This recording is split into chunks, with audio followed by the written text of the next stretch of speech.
Hey, this is Liz from People I Think Are Cool, a bi-weekly podcast where I interview my favorite creatives from across the globe. If you're looking for a dose of creative inspiration, then go to peopleithinkarecool.com or subscribe to People I Think Are Cool on iTunes and Stitcher. You like film, from cult to classic, from blockbuster to B-movies. And there just isn't that one place with all the fan fervor and passion that's covering the kind of mad, diverse brilliance that you love. Well, that's where you're wrong. AfterMovieDiner.com is that fan-built movie nirvana just for you, featuring the sweet, sweet writings of the wife dork herself. AfterMovieDiner.com. Go there. Be the best you can be.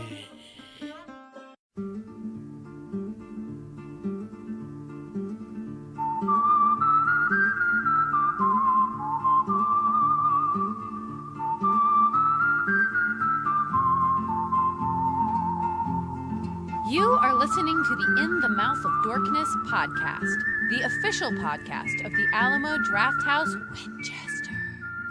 Welcome to another edition of the ItModcast podcast. Joining us is Brian Young, the Turtle Dork. Happy Friday, folks. And also joining us is Lisa Gullickson, wife dork. I'm Sleepy Beepy. Oh, no. Oh, no. And also joining us is Brad Gullickson, mouth dork. If you fall asleep, Lisa, dome shot, dome shot, dome shot. No, not your wife. And I am your host, Darren Smith, the Disco Dork. And welcome to another edition of the ItModcast podcast, Fistful, Friday. When I'm murdered, Yes. whose male storyline will I enhance by my female death? Oh, What? That's like a trope where you just kill the one female character to motivate. It happens. Motivate the, it's going to happen. You're going to motivate John Wick. It happens for the Soul Stone twice. Oh, yeah. Well, with that being said, welcome to another edition of the ItModcast podcast, Fistful Friday, ladies and gentlemen. Pow, pow, pow. TGIFF, MFers, in honor of the release of John Wick Chapter 3, Parabellum. We have compiled our top 5 kills. So, ladies and gentlemen, without further ado, we would like to present to you our fistful of kills. All right. You ready? I'm ready. Let's do it, man. All right, Brian. All right. You're number 5/6. Yeah, I did kind of show my hand a little bit. I'm going to cheat a little bit because I want to put 2 entries into this, but they're both Michael Mann movies. You're doing 2 separate kills in 2 separate movies? Wow. Yeah. Bold. Okay. Someone's feeling frisky this Friday. Frisky Little Friday, bit. Friday. A little bit. No, but well, only because they're Michael Mann films, and I kind of look at them as both kind of similar in that way. Heat and Collateral. We go to basically the end of the movie when Robert De Niro's character is killed by Vincent, played by Al Pacino, and also Jamie Foxx, his character of Max, when he kills, also named Vincent, played by Tom Cruise. And I just love those scenes and how those kills just really kind of impact the characters, leading, and how the film leads up to those moments and how those kills play out with just the connection of those characters, those intimate moments as a connection between those characters. In Heat, when Pacino shoots De Niro and he tells him, he's like, I told you I wasn't going back. And he grabs his hand, and then you hear that Moby song kick in.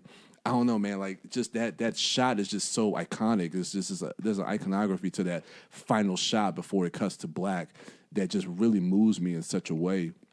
And then when we go to Collateral, and Tom Cruise is talking to Jamie Foxx, and he tells him the story that he told him earlier. He's like, if a man dies on the subway, do you think anybody would notice? And then he slumps his head over, and then he dies, and then like the look on Jamie Foxx's face. So I just love how just the connection between those characters when you see those films, and just the journey that those characters have, being on different sides of, as far as protagonists and antagonists, and everything leading up to basically those final moments when those characters have to make those decisions to make those kills. I just found those kills to be just extremely profound, and just emotionally gripping. That he does in both of those films, which are great Michael Mann films, Heat and Collateral. So yeah. All right. Thank you for both of those. I shall be skipping you next round, just so you know. Wife Dork, Yes. you're number 5, and 5 only. I'm actually going to go with a comic book death, and that is the death of Iron Man in Donny Cates' Thanos wins. No. So, the concept behind Thanos wins is that Thanos wins. He wins not only killing half the universe, but has gone on to kill pretty much all of the universe, Dear Lord. including the Avengers. And the way he kills Iron Man. Who is the artist on this comic book again? Jeff sweetie? Shaw. Jeff Shaw. The way that Iron Man is killed by Thanos is that he is cracked like an egg and split in half so that his innards are strewn like all stretchy and bloody and gross between two halves of his armor. And it is so disgusting. Wow. Very visceral. Literally, because there's a lot of viscera. There you go. I see what you did there. Yeah. All right. I would like to see an image of that. In the Oh, you meantime, shall. great pick, Lisa. Thank you for that singular pick for your number 5. Oh. I'm a rule follower, if anything. For the most part, yes, you are. goodness. Brad, If this was such an issue, they should have told me just to have one pick. then I wouldn't be able to rip on you. All Yeah, I so see. Yeah. I like to have fun too. Brad, Yes. your number 5. For my number 5, it's coming from the 1977 film The Hills Have Eyes. A family goes That out rhymed, on by a the way. Yes, it does. Sorry. Goes out on a road trip and encounters another family out there on the road in the desert, and that family is a cannibal family. And the death I want to talk about is they have 2 dogs. And one of them, the dogs are named Beauty and Beast. And Beauty hears a sound, goes running out into the hills, and the cannibals whack the dog on the head. You hear a yipe off screen, you don't see it. Dog dies, falls down dead. Now, this is traumatic for its partner, the Beast.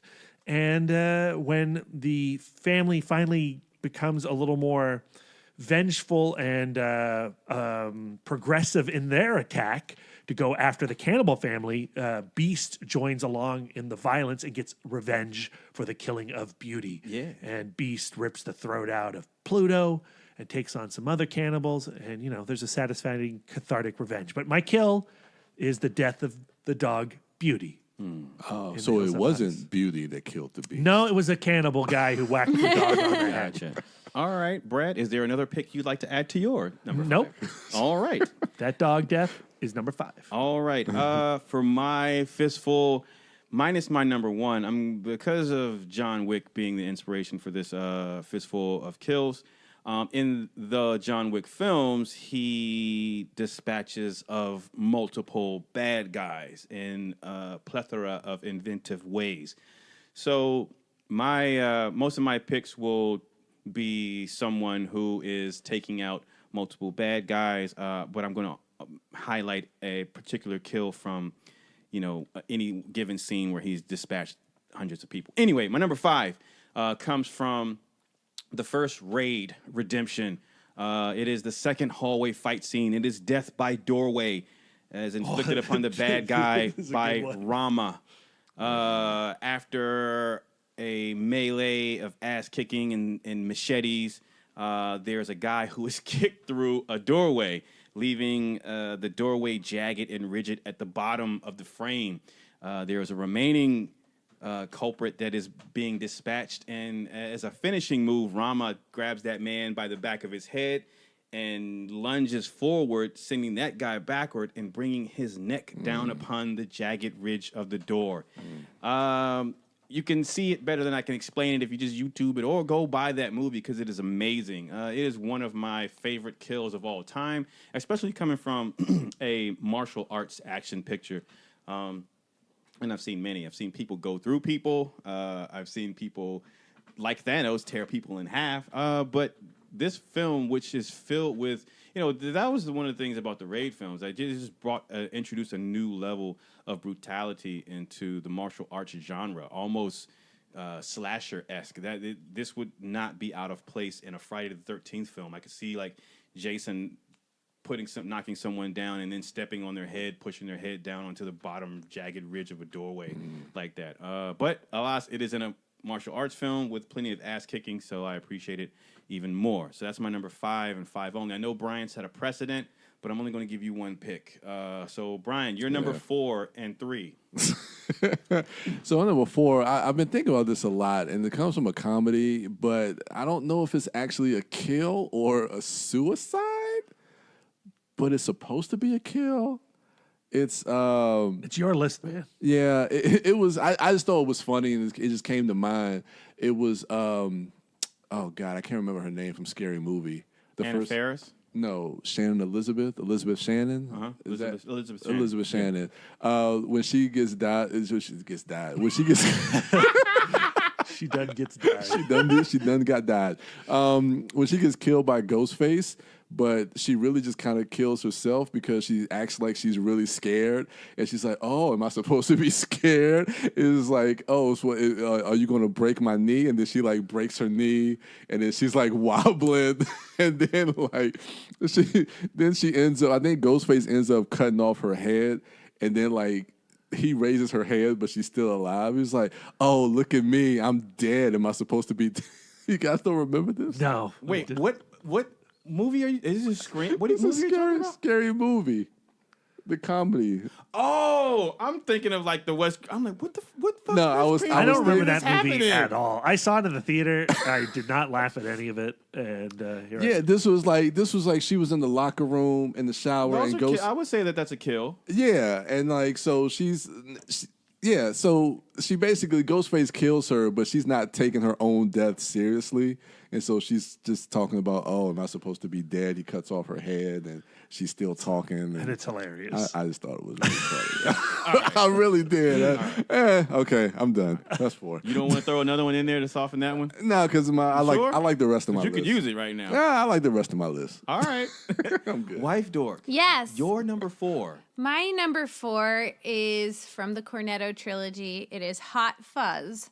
And the death is the death of Tim Messenger, who was getting too close to solving the murder, and he's killed by a falling spear onto his, like, I guess it's like a steeple. Like just a piece of masonry. Yeah. It just completely it lands so perfectly that this piece of rock just nests itself into his clavicle, and his head is just completely gone. And it is shocking, which is really quite Especially wonderful. for that movie. I remember being shocked at that death when that happens in that movie. Yeah, because the first deaths of that movie happen off screen, like the murder in the car, and it was presented like it could be a very gruesome accident. Yeah. But that's pretty great. There's another one later when they're running through like the small version of the town, and then the guy falls. Am I imagining Oh, that? and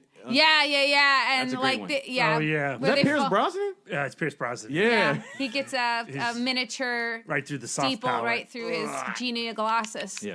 That's a great one. All That's right. good. He doesn't die, though. He lives. That's why it wasn't my example. I did call it a death, though. It's a death of sorts. All right, great. You're pick. never the same person after you get a steeple through the head. Jesus, I can't imagine it. Great pick. It's Hot Fuzz. I haven't seen that film in a long So time. good. Too long. Due for a rewatch. I haven't seen it in too long. Brad, your number 4. So number 5 was the gorgeous German Shepherd Beauty. Yeah. Number 4 is the equally beautiful Black Labrador, Pippet, in Aw. Jaws. Hey, Pippet.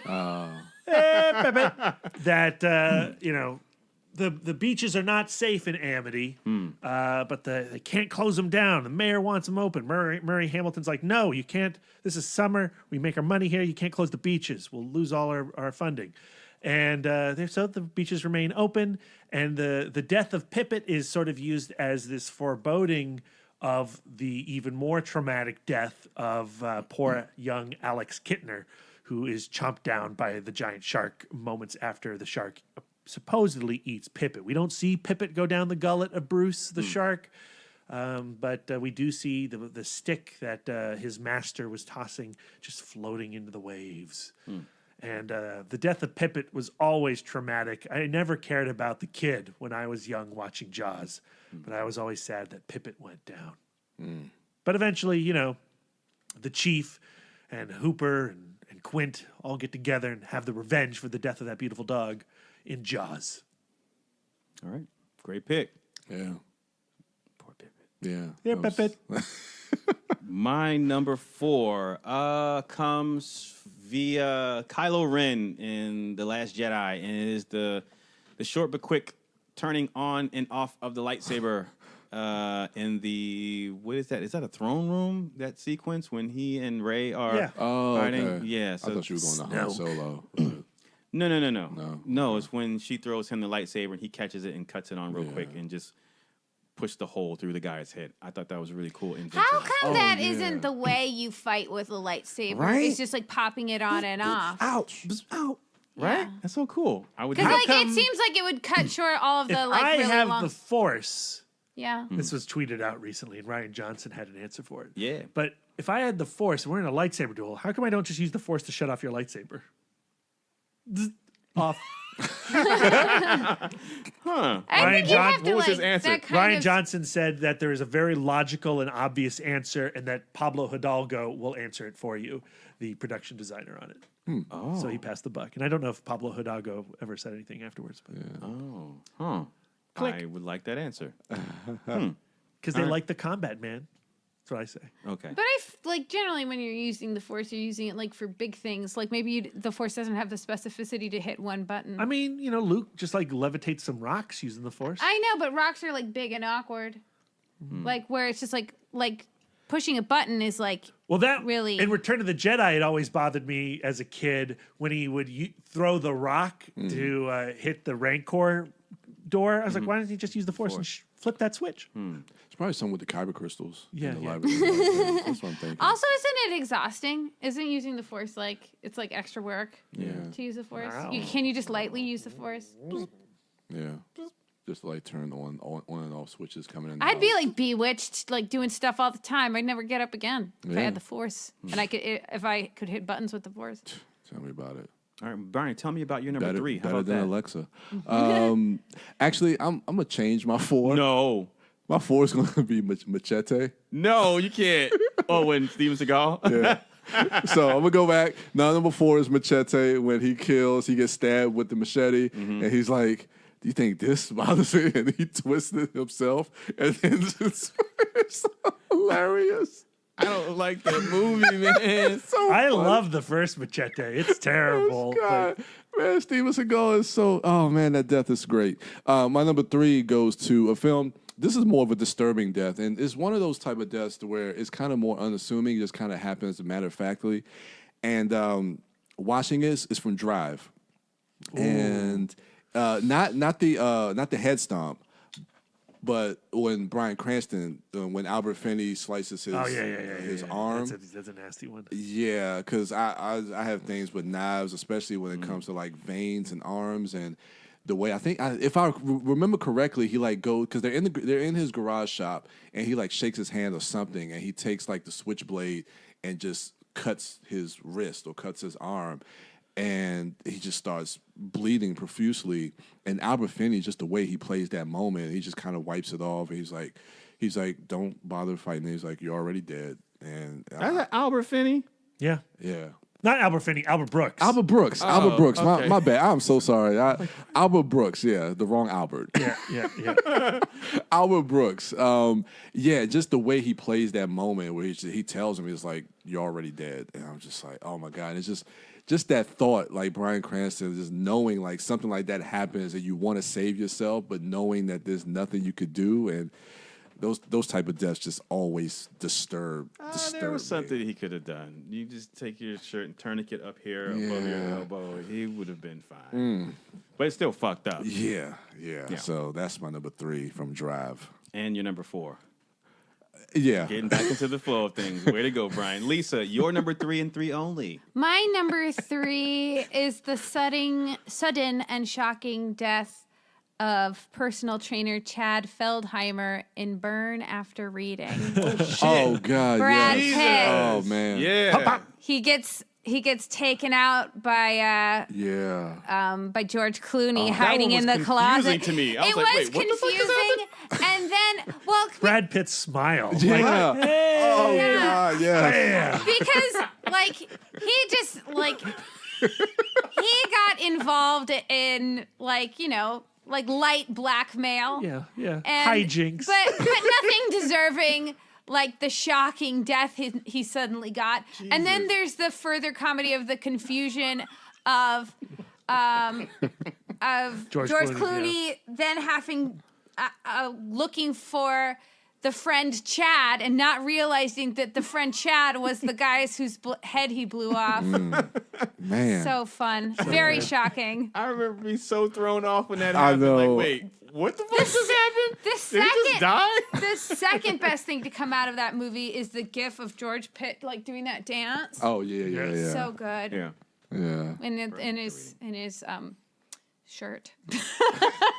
his Compression shirt. Yeah, compression shirt. Yeah. Thank you. My dad has started wearing those. He's not the kind of guy who should really be wearing a compression shirt. Yes, he is.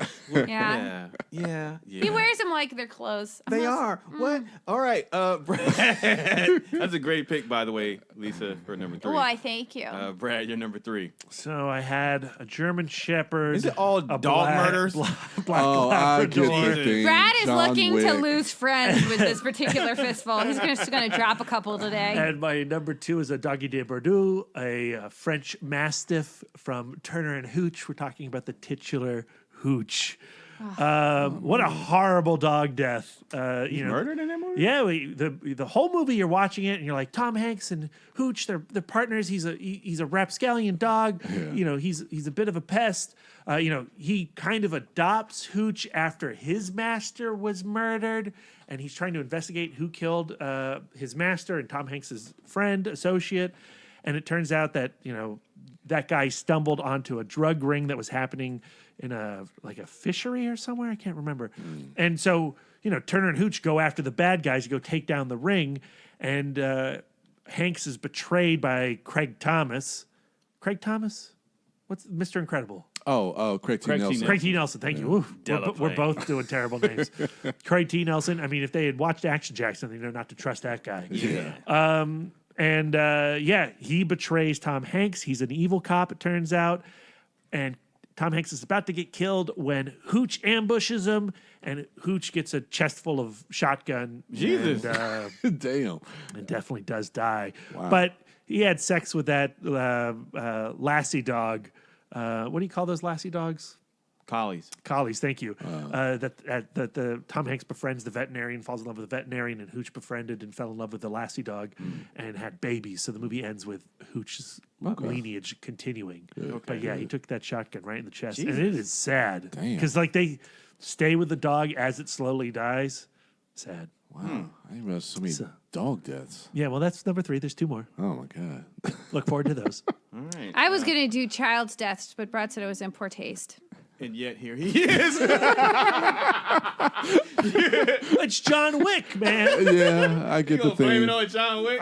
I'm staying in theme I get right. John Wick. Yeah. All right. My number 3 comes from none other than John Rambo in the film Rambo.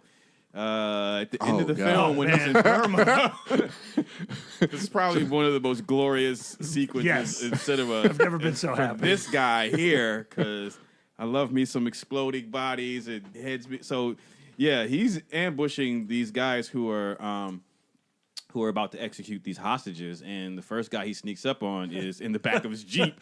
John Rambo chops his head off with a machete, like Jason style.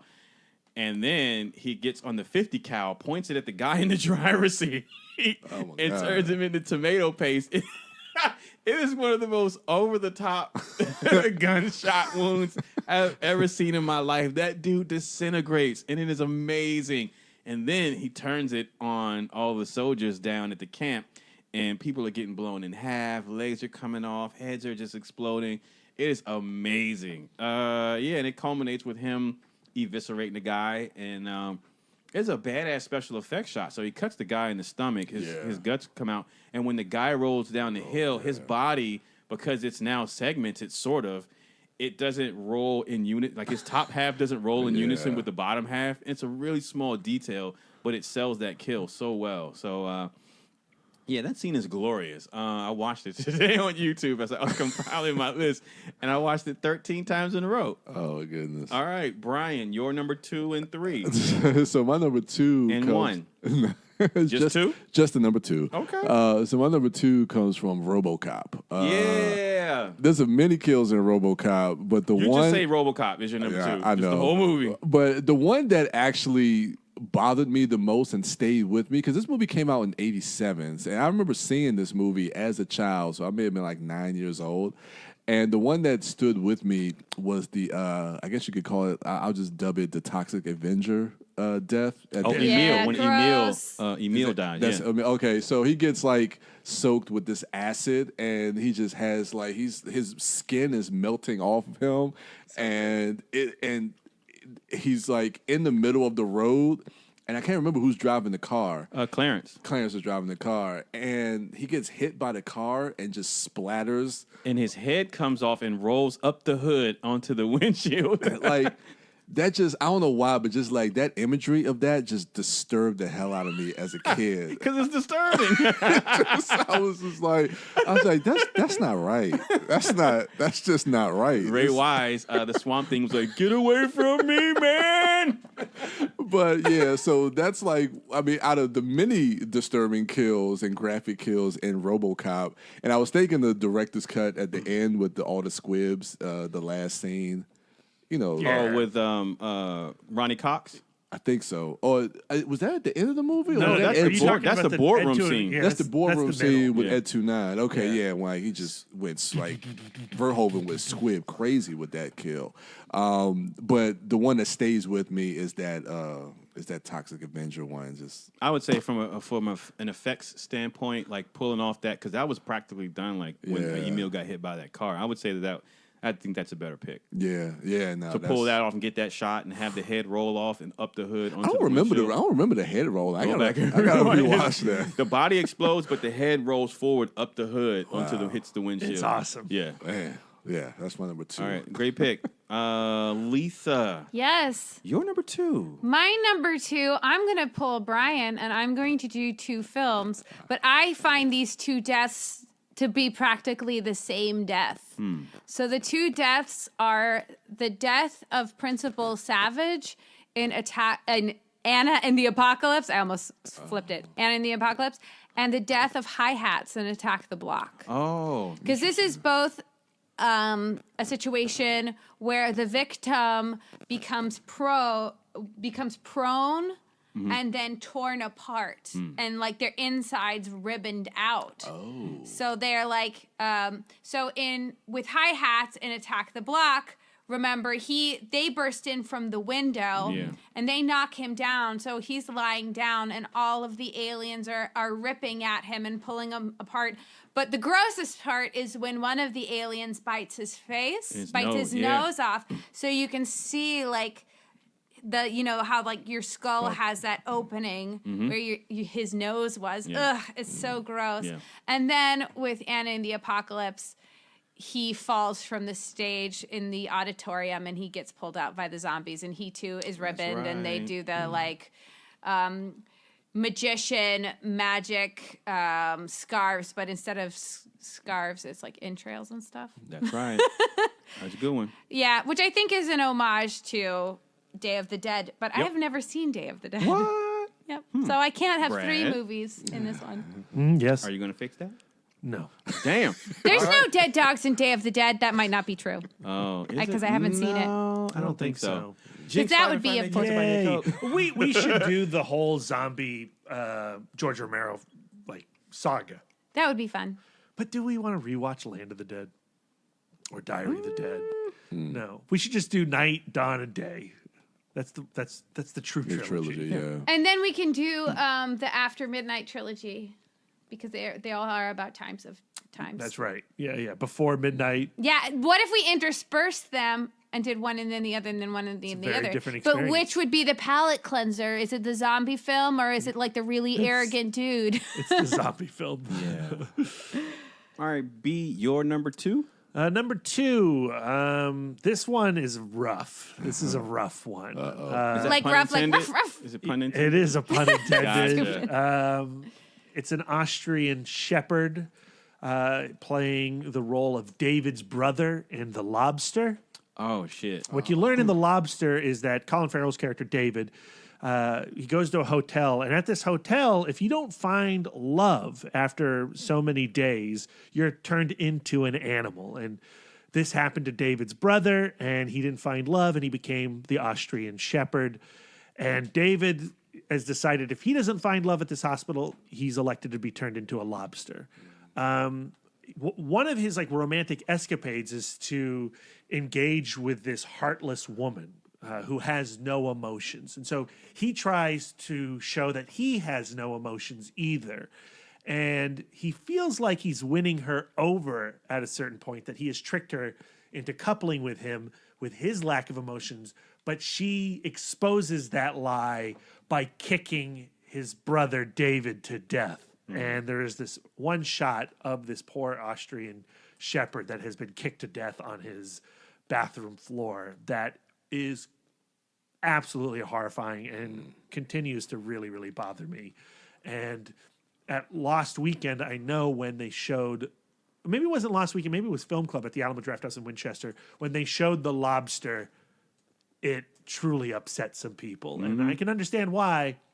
But what I find interesting about the whole concept of The Lobster is we watch so many people get killed in movies, in Rambo, just turned into tomato paste and whatnot. And we can yeah, kill those guys. But you see one dog death, one animal death, and because of the perceived innocence of that animal, it tends to affect audience members more than others. Yeah. And what I like about The Lobster is that is also David's brother. It's a simple animal, but it's also not a simple, innocent animal. It is a human who had no love in his life and became this dog who then got kicked to death on the floor of David's bathroom in the hotel. Do you know what they don't tell you in Pokemon Detective Pikachu is if the Pokemon doesn't pair off, they do shoot it. Jesus. Ladies and gentlemen, I don't know that that's true. Please do not hold Lisa. It feels true in my Ghiblies. Jellies, not Ghiblies. Jellies have evolved to Ghiblies. They're Ghiblies. All right. Can't get enough of that Ghibli. My number 2. If you take John Wick, you take his gun, give him a sword, take his dog, give him a baby, take him out of contemporary times and put him in feudal Japan. You're talking 47th Ronin. You got Lone Wolf and Cub, sir. Good. My number 1 is safe. No, it's not, because I still have a number 1. And I'm going Yeah, but- first. I'm giving 2, just like you. shit. Just kidding. I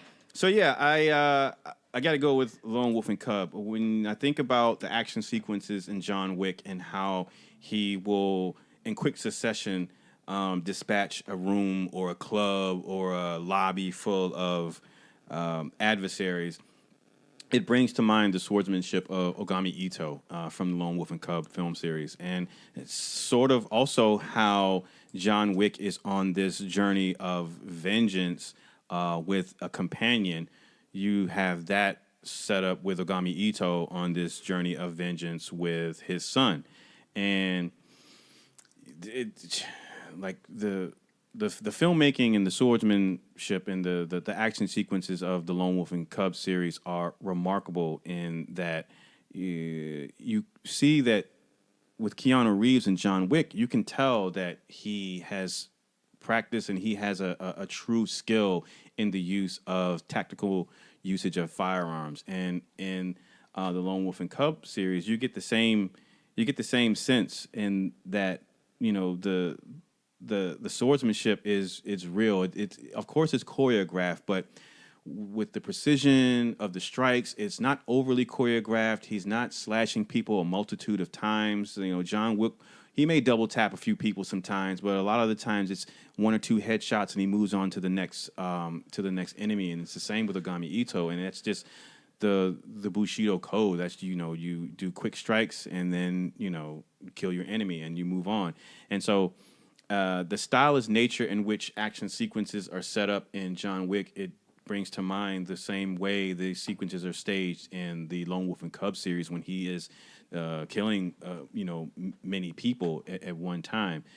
And I don't know, just like John Wick is that film series is a pretty action heavy, but also interesting world and character driven franchise. I would argue the same thing about the Lone Wolf and Cub. Two different central characters and on two different missions of revenge, but I still think that they are both equally as interesting and also filled to the brim with action sequences that are hard to rival. And so, yeah, I would have to put that on my list because it's really hard to pick like one particular kill with the Lone Wolf and Cub.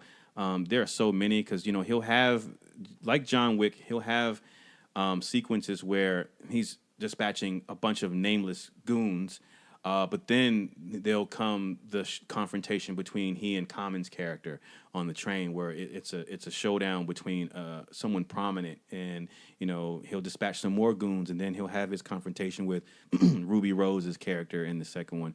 And I haven't seen the third one, but there'll probably be a bunch of nameless guys before he gets to Mark Dacascos' character.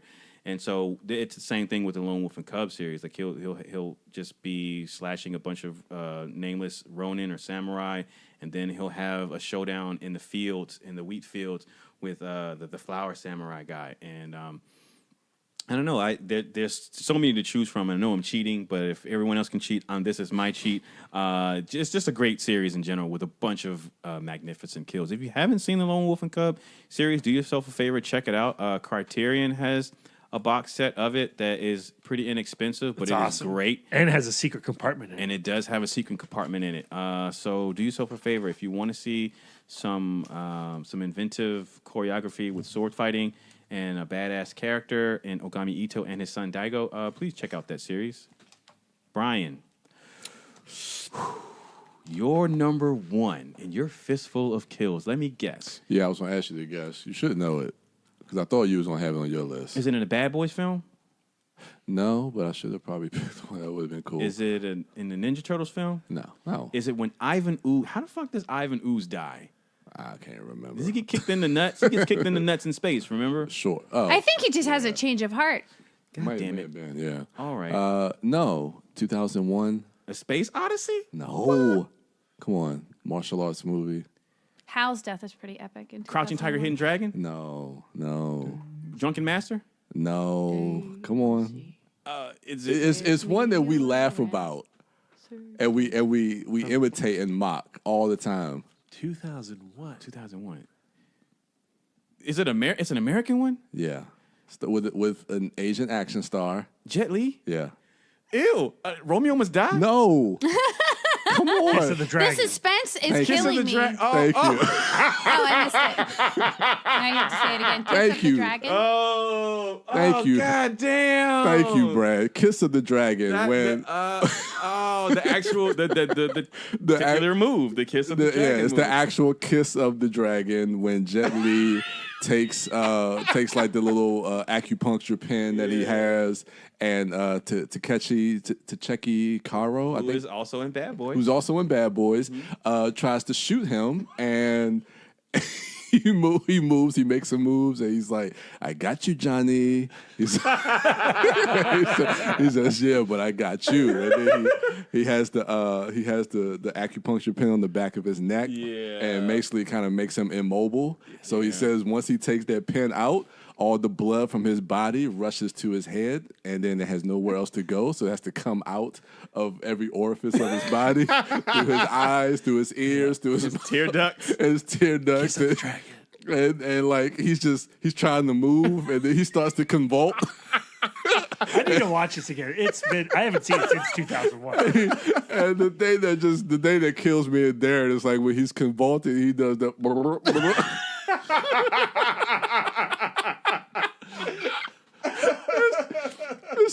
It's great. I love that death. I mean, right. it was. You have redeemed your fistful.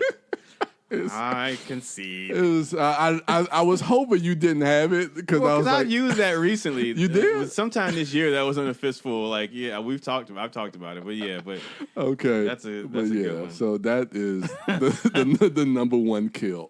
All right, I ain't mad at that. All right, Lisa, you're number one. Your Fistful of kills. Before I say my number one, I want to show Darren Oh, the Thanos, the Iron Man death please. in Thanos Wins. So here it is. It's on the bottom of the page. Tabby 19, actually. All I like these to tab tabs. my comic book. Oh shit.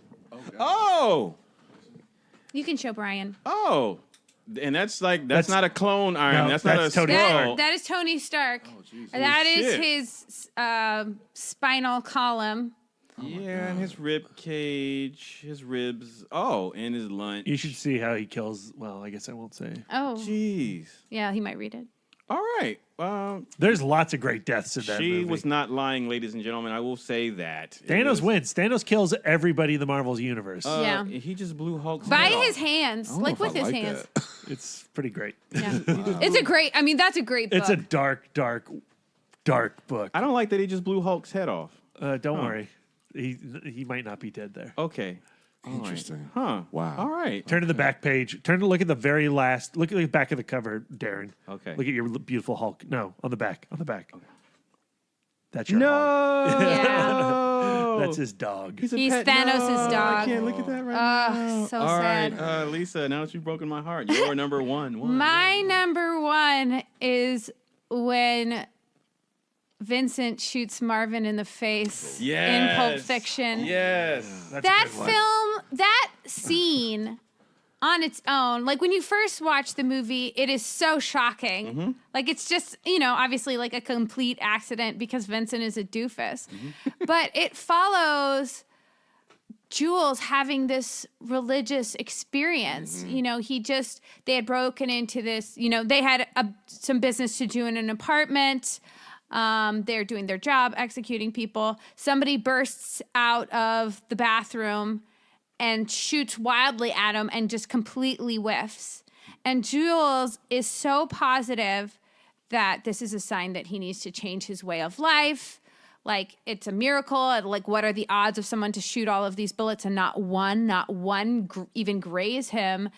And then, like, Vincent turns around and just accidentally shoots Marvin in the face. And how is that any less of a miracle? It's equally as random, these two events. Yeah. And I just think that, like, it's funny. It's a funny thing to happen. It's pretend violence, on a movie screen. But I'll never forget the first time I watched that movie. that is an invaluable conversation because, like, every time someone, survives cancer, you say that it's a miracle, and then you go like the next person who doesn't make it. What is that? Yeah. What is that? So I just think that it's like a little philosophical moment in this, in a really cool fucking film. Yeah. Great pick, Lisa. There's a reason it's a classic. Yeah. Great pick. All right, B, you're number one. So for my number one, there's only one answer, in my opinion. And it comes from a film that very few people saw and very few people talk about today. But I highly recommend it. It's from 2008. Stars Brian Cox, the original Hannibal Lecter. Also, what's his name from The Long Kiss Goodnight, one of our favorite movies. It's a film called Red. Have you guys seen Red? The one with Not the Not Bruce Willis one. No. no. Yeah. So it's based on a book by Jack Ketchum, and it's the exact same plot as John Wick. Guys come and they, through a very simple robbery, they kill Brian Cox's dog. Wow. And, and he's obviously hurt by this. And one of the reasons he's hurt by the fact that his dog has been killed so cruelly by these teenage robbers is because it was a gift that his wife gave him before she died. And so it was his last connection to his wife before she passed. that is literally John Wick 1. It's the exact same setup. Yeah. And when that dog goes and he tries to get some sort of because he figures out who the kids are, he figures out who the kids' family are. they're connected, and he's like, I need an apology. I need you guys to recognize like this evil that you guys have committed.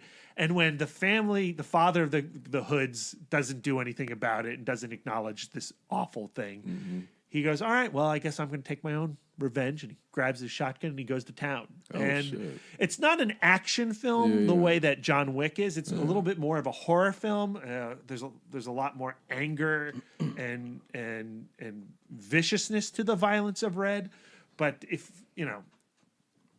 you like John Wick and you want to see a different take on that similar kind of idea, I would suggest Red. And it's, I think, one of Brian Cox's best performances and maybe his best performance. So Interesting. Yeah, I've never heard of that. Yeah. 2008. Wow. And the book is also very hard to read. But yeah.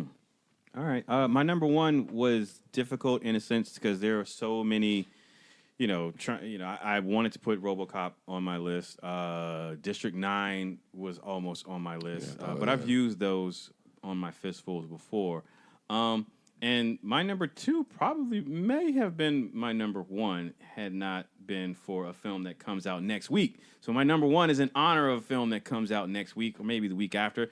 But it is, my number 1 kill is Godzilla from 2014's Godzilla. And it is the final kill of the final Muto in which Godzilla holds the Muto's mouth open and gives him the ultimate kiss of death. He blows his atomic breath into that kaiju's mouth, blowing out the back of his head, severing it, and then Godzilla drops it into the ocean. That shit was just badass. That's like, out of all the kills in any Godzilla movie, that one is the most hardcore. That shit was great. What about the Final Wars Godzilla when he fries the 2000 and the 98? That's cool and cute, but there was just something so primal about him opening that monster's mouth and just blowing. Like, why hasn't he done that to Ghidorah before? Like, why hasn't he done that to anyone before? And the fact that he did it in that way, and just the way that it looked, in the blackness, but then it's illuminated by the blue of the flame, and it was just badass. And to have that movie culminate with that particular execution was glorious to me. And so that, coupled with my excitement for the release of Godzilla King of Monsters next week, I had to put that as my number 1. But if that had not been releasing so soon, I probably would have had The Lone Wolf and Cub because it more closely relates to John Wick. Did you see that tweet that I tagged you in? I did not. I don't. I saw it. I know you saw it. What is it? No, there was Robert Meyer Burnett, who I follow. He saw an advanced screening of Godzilla. I've been reading all those early reactions, and it's the best reaction I've seen so far. He said about the movie, it's like his 8-year-old. It's like his 8-year-old self snorted Tony Montana sized mountain of cocaine. Oh Lord! All right, That guarantees a good film. I'm stoked. Jesus. Yeah, so he was stoked. It's been getting some good reactions. Yeah, I've been reading the reactions, and it's gotten me even more excited if that's even possible. But yeah, that's my number 1, ladies and gentlemen. My fistful of kills. Man, it was so hard to put Neil Blomkamp up there because he knows how to explode people so well. My favorite Neil Blomkamp death is in Elysium, which is by no grenade? means, not my favorite movie, but that grenade on Charlotte Copley, Yeah. boom, Amazing. it's a good one. Yeah. Ladies and gentlemen, hit us up on social media at ItModcast and let us know what your top 5 kills of all time What's your are. favorite dog death? Jesus. Or just regular death. It's regular. Person or a fish or something. You can follow that guy at the Turtle Dork on Twitter, at the Turtle Dork 1 on Instagram, and at Brian William Young on Facebook. You can follow Wife Dork at Sidewalk Siren and at Bake Dork on Twitter and Instagram. She's also at Sidewalk Siren on Letterboxd. Brad Gullickson is at Mouth Dork on Twitter, Instagram, Facebook, Letterboxd, and Untapped. And I am Darren Smith. Did I say Damn Smith? Damn Smith. Damn Disco Smitty. Dork. I am Darren Smith, the Disco Dork, on all social medias. Hey, we have a screening of Tank Girl in 2 days on Sunday. Please join At us. the Alamo Draft House in Winchester. And we will also be debuting, our good buddy Rap Dork Chris Physics will also be debuting his new music video for his single Run It. Yeah. So come gonna out be and check that epic. out, ladies and gentlemen. Go see John Wick Chapter 3 Parabellum, as our review cast will be discussing that as well. All right? That's going to do it for us. Thank you all for listening. Enjoy the rest of your weekend. Go watch some movies. And until next time.